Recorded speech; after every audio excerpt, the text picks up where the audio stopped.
Examination मुद्दा पर आप सभी का स्वागत है। यह प्रैक्टिस सेट नंबर 1 है और इसका पार्ट 1 आज की हम इस एपिसोड में करेंगे। इस एपिसोड में 30 शानदार प्रश्न हैं और आपको जो यह दिया गया है इसमें यह टॉपिक नंबर 1 से ही इसमें सारे क्वेश्चंस लिए गए हैं। आज के इस एपिसोड में हम 4 सब्जेक्ट्स को कवर करेंगे, हिस्ट्री, बिहार जीके, ज्योग्राफी और पॉलिटी के सब्जेक्ट्स को। पार्ट 2 में आपको रिमेनिंग सब्जेक्ट जो है वो कवर किया जाएगा, जिसमें कि करंट अफेयर्स और साइंस रहेगा बेसिकली। तो चलिए जल्दी से इन क्वेश्चंस को सॉल्व करते हैं। और आपको ध्यान रहे यह सिलेबस जो है यह पार्ट 1 सेल्फ स्टडी सीरीज का पार्ट 1 उससे लिया गया है। तो चलिए जल्दी से इन क्वेश्चंस को देखते हैं। बराबर की गुफाओं का निर्माण किसके लिए किया गया था?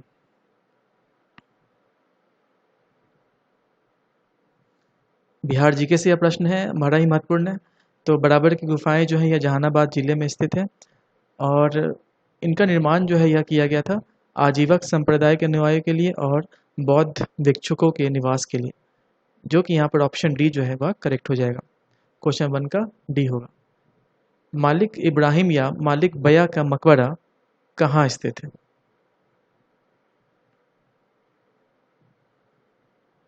तो इसका उत्तर हो जाएगा ऑप्शन बी, बिहार शरीफ में जो है मालिक इब्राहिम या मालिक बया का जो है वह मकबरा स्थित है। अगला क्वेश्चन देखते हैं। निम्न में से किसे चैत्यों का गढ़ माना जाता है? बुद्ध की स्मृति में बने स्मारक और समाधियों को बौद्ध ग्रंथों में क्या कहा गया है? चैत्य कहा गया है। वास्तुकला की दृष्टि से इसका नाम स्तूप रखा गया है, स्तूपा। वैसे तो चैत्यों का निर्माण राजगीर में भी किया गया था, पर जो चैत्यों का गढ़ माना जाता है वह है वैशाली। ऑप्शन बी यहाँ करेक्ट हो जाएगा। नेक्स्ट क्वेश्चन है, भारत के कितने राज्य समुद्र के किनारे पर है? भारत में जो है कितने राज्य समुद्र के किनारे पर है? तो इसका यहाँ पर करेक्ट आंसर हो जाएगा ऑप्शन सी, कुल जो है 9 राज्य वह समुद्र के किनारे पर है। वह कौन कौन है? गुजरात, महाराष्ट्र, गोवा, कर्नाटका, केरल, तमिलनाडु, आंध्र प्रदेश और वेस्ट बंगाल। अगला क्वेश्चन देखते हैं। भारत की स्थलीय सीमा की लंबाई कितनी है? ये जितने प्रश्न हैं आपको दिए गए टॉपिक से ही लिए गए हैं। तो आप अगर जिन लोगों ने टॉपिक जिनको अच्छे से किया है उनके लिए प्रश्न काफ़ी आसान लग रहा होगा। तो यहाँ जो करेक्ट आंसर हो जाएगा ऑप्शन डी, 15,200 किलोमीटर है भारत की स्थलीय सीमा की लंबाई। नेक्स्ट क्वेश्चन देखते हैं। निम्न में से कौन सा देश भारतीय उपमहाद्वीप के अंतर्गत शामिल नहीं किया जाता है? तो यहाँ पर जो उत्तर हो जाएगा ऑप्शन डी यहाँ करेक्ट हो जाएगा। अफगानिस्तान जो है यह भारतीय उपमहाद्वीप के अंतर्गत नहीं आता है। भारतीय उपमहाद्वीप यानी इंडियन सब कॉन्टिनेंट में कौन कौन से कंट्री आते हैं? पाकिस्तान, नेपाल, श्रीलंका, बांग्लादेश, भूटान, मालदीव्स। ये कंट्रीज जो है वह आते हैं भारतीय उपमहाद्वीप के अंतर्गत। नेक्स्ट क्वेश्चन देखते हैं। त्रिपुरा और बांग्लादेश की सीमा क्या कहलाती है? त्रिपुरा और बांग्लादेश की सीमा कहलाती है शून्य रेखा। शून्य रेखा जो है यह त्रिपुरा और बांग्लादेश की सीमा है। निम्न में से किस संविधान संशोधन के द्वारा गोवा जो है भारत का राज्य बना था?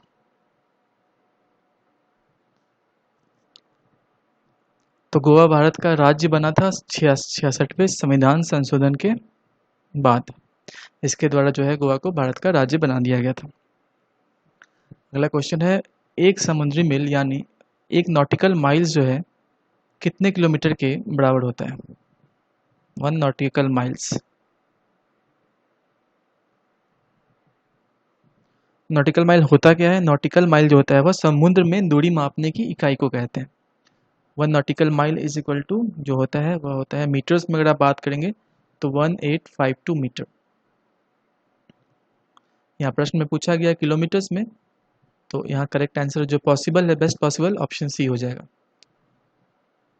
अगला प्रश्न है, निम्न में से कौन सा राज्य चीन से सीमा साझा नहीं करता है, यानी जिसकी सीमा जो है चीन से वो शेयर नहीं करता है? उत्तराखंड, सिक्किम, हिमाचल प्रदेश, इनमें से कोई नहीं। तो इस प्रश्न का जो उत्तर है, जो चीन के साथ बॉर्डर इंडिया शेयर करता है वह है 3488 किलोमीटर। आप हमें कमेंट बॉक्स में बताएं कि सबसे ज़्यादा इंडिया जो है किस देश के साथ अपनी सीमा शेयर करता है। चीन के साथ 3488 किलोमीटर करता है, और जो राज्य है वह है जम्मू कश्मीर, हिमाचल प्रदेश, सिक्किम, उत्तराखंड और अरुणाचल प्रदेश। यहाँ ऑप्शन में तीनों जो हैं ऑप्शन या चीन के साथ बाउंड्री शेयर करते हैं। आपसे पूछा गया है कौन सा शेयर नहीं करता है, तो उत्तर हो जाएगा ऑप्शन डी। तीन के अलावा जो है जम्मू एंड कश्मीर है, अरुणाचल प्रदेश, हिमाचल प्रदेश, जम्मू कश्मीर और सिक्किम। नेक्स्ट क्वेश्चन देखते हैं। इनमें से कौन सा राज्य भारतीय मानक समय इंडियन स्टैंडर्ड टाइम से नहीं गुजरता है? तो भारतीय मानक समय जो होता है वह होता है IST से कहते हैं, Indian standard time 82.5 degree east longitude. यहाँ से जो है भारतीय मानक समय गुजरता है, जो कि नैनी डिस्ट्रिक्ट उत्तर प्रदेश वहाँ से गुजरता है। तो आपसे पूछा गया है कि ये जो IST है यह कितने राज्यों से, इनमें से किन राज्यों से नहीं गुजरता है? आप ऊपर ऑप्शन देखेंगे तो उत्तर प्रदेश, उड़ीसा, मध्य प्रदेश, इन तीनों से जो है यह गुजरता है। ऑप्शन डी पश्चिम बंगाल, यहाँ से IST जो है क्रॉस नहीं करता। ऑप्शन डी करेक्ट हो जाएगा। भारत कितने अंतर्राष्ट्रीय देशों के साथ सीमा जो है साझा करता है? कितने देश हैं जिनके साथ, इंटरनेशनल कंट्री जिसके साथ इंडिया अपनी बाउंड्री शेयर करता है? तो इसका करेक्ट आंसर हो जाएगा 7 कंट्रीज। 7 इंटरनेशनल कंट्रीज़ हैं जिनके साथ इंडिया अपनी बाउंड्री शेयर करता है। वह कंट्रीज़ कौन कौन से हैं, आप नीचे कमेंट बॉक्स में हमें अपना उत्तर ज़रूर बताएं। वर्तमान में डुरंड लाइन जो है किन देशों को अलग करती है?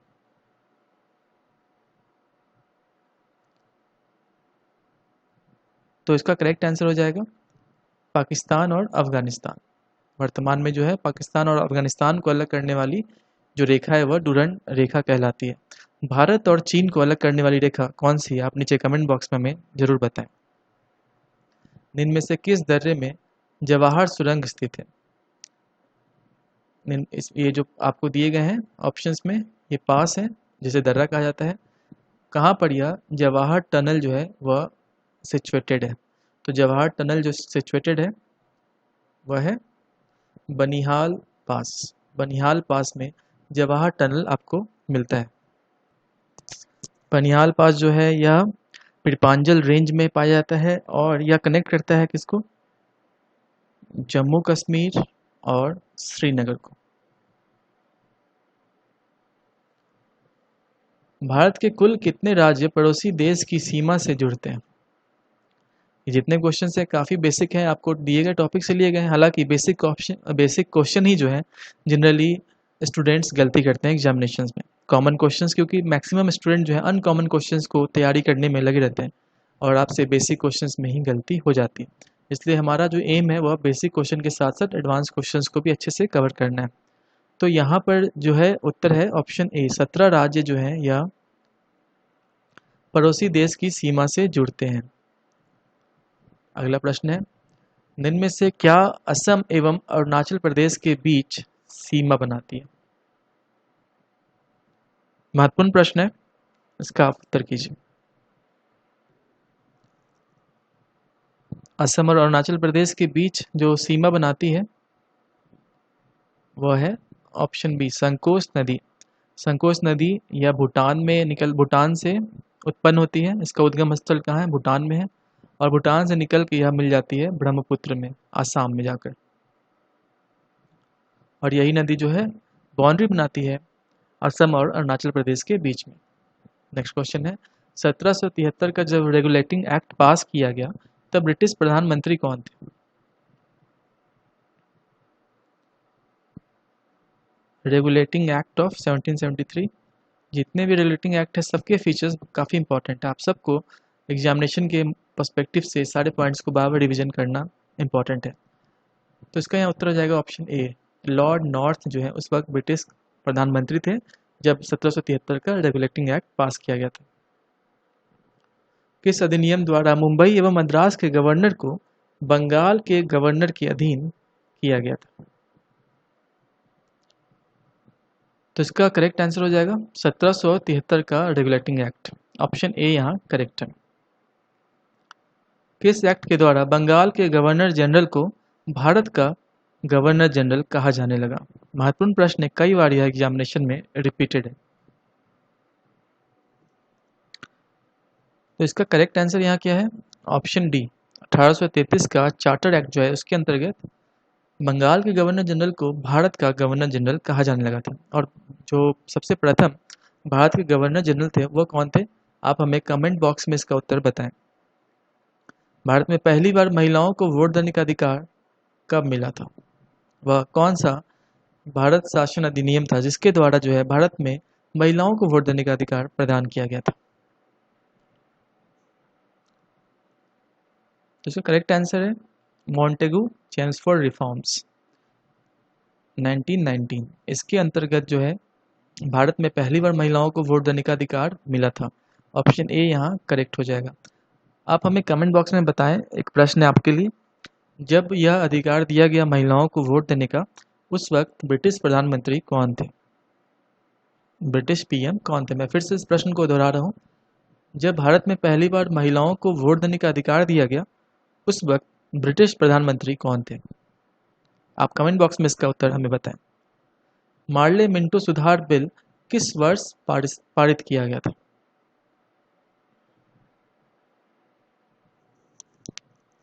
तो इसका करेक्ट आंसर हो जाएगा ऑप्शन बी, 1909 में जो है मार्ले मिंटो रिफॉर्म्स लाया गया था।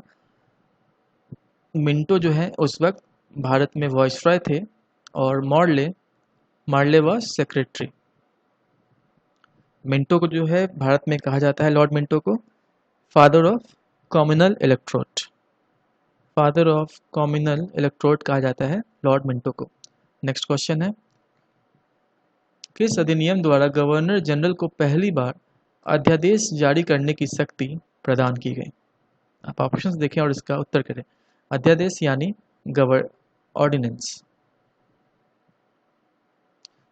और जो गवर्नर जनरल ऑर्डिनेंस पास करते थे उसकी अवधि होती थी 6 मंथ्स।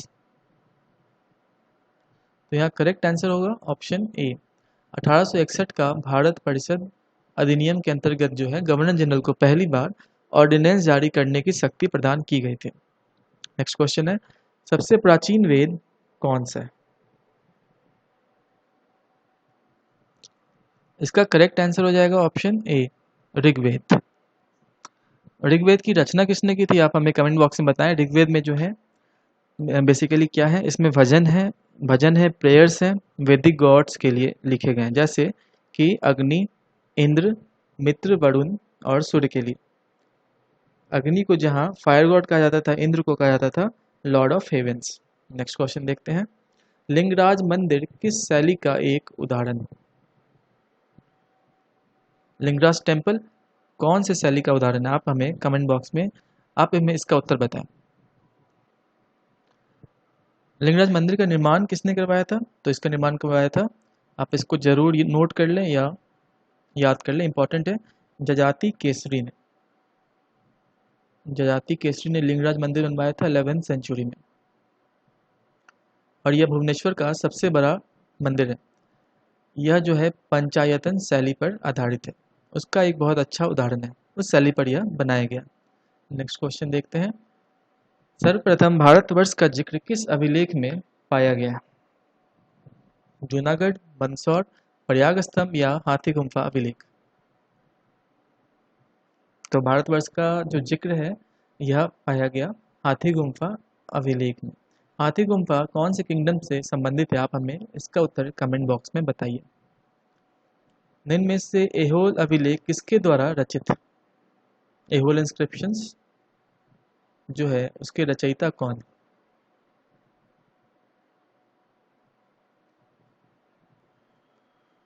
ऐहोल जो है यह अभिलेख किसके द्वारा लिखा गया था?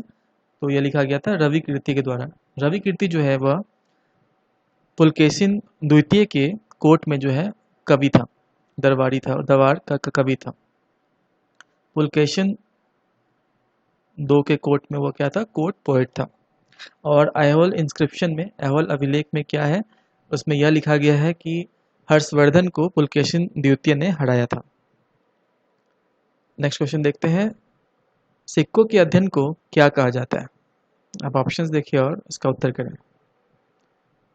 तो सिक्कों के अध्ययन को कहते हैं न्यूमिस्मेटिक्स। ऑप्शन सी यहाँ करेक्ट होगा। सी यू की रचना किसने की थी? फाहिन, इत्सिंग, अलबरूनी या वेनसांग ने? तो सी यू की रचना जो है की थी वेनसांग ने। वेनसांग भारत कब आया था? वेनसांग भारत आया था 629 ईस्वी में। नेक्स्ट क्वेश्चन देखते हैं, रामायण की रचना किसने की थी? तो रामायण की रचना की थी, ऑप्शन ए यहाँ करेक्ट होगा, वाल्मीकि ने। तुलसीदास ने रामचरितमानस की रचना की थी। और जो आखिरी प्रश्न है इस प्रैक्टिस सेट का, बोगाज कोई से प्राप्त संधि पत्र अभिलेख में वैदिक देवता मित्र, वरुण, इंद्र और नाशत्य के नाम उल्लिखित हैं। वर्तमान में बोगाज कोई कहाँ स्थित है? भारत, सीरिया, ईरान या तुर्की? तो यहाँ करेक्ट आंसर होगा ऑप्शन डी, टर्की में है या स्थित है बोगाज कोई। महत्वपूर्ण प्रश्न है, इससे परीक्षा में बीपीएससी में प्रश्न पूछा जा चुका है। इसके साथ ही हमने 30 प्रश्नों का शानदार प्रैक्टिस सेट सॉल्व किया। यह जो है टॉपिक नंबर 1 पे आधारित है, जो रिवीजन सीरीज, जो कि सेल्फ स्टडी सीरीज है, उसके टॉपिक 1 में जो आपको टॉपिक दिए गए थे उनके 4 टॉपिक से आपको प्रश्न दिए गए थे। जो रिमेनिंग 6 टॉपिक्स हैं, करेंट अफेयर्स और जो साइंस है, साथ में सेंसस टॉपिक्स, जो भी बचे हुए टॉपिक्स हैं, आपको इसमें पार्ट 2 में जो है इसका आपको प्रश्न दिया जाएगा। इसके साथ ही आपको एपिसोड नंबर 2 जो कि सेल्फ स्टडी सीरीज का नंबर 2 होगा, वो आपको आज रात में उसके ऊपर टॉपिक दिए जाएंगे। आपको यह टॉपिक 3 दिनों के अंदर करने होते हैं। जो लोग नए जुड़ रहे हैं, आप इन टॉपिक्स को अच्छे से कीजिए। आपको इसके ऊपर प्रैक्टिस सेट भी दिया जाता है और प्रैक्टिस सेट को सॉल्व करके आप अपनी तैयारी को अच्छे से चेक कर सकते हैं।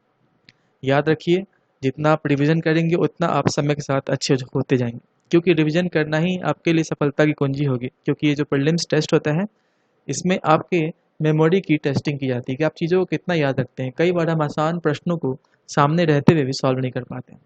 इसलिए आप जितना हो सकता है क्वेश्चन पेपर सॉल्व करें, उतना आपके लिए हेल्पफुल रहेगा। और जितना हम टॉपिक दे रहे हैं आपको उतना करते रहिए, यह काफ़ी बेनिफिशियल है। इसके साथ ही इस वीडियो को समाप्त करते हैं।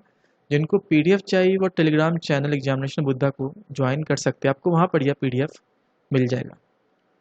अगर आपको वीडियो पसंद आता है तो प्लीज़ को शेयर, लाइक और सब्सक्राइब जरूर करें, और इसके साथ ही अपना ध्यान जरूर रखें। Thank you, take care.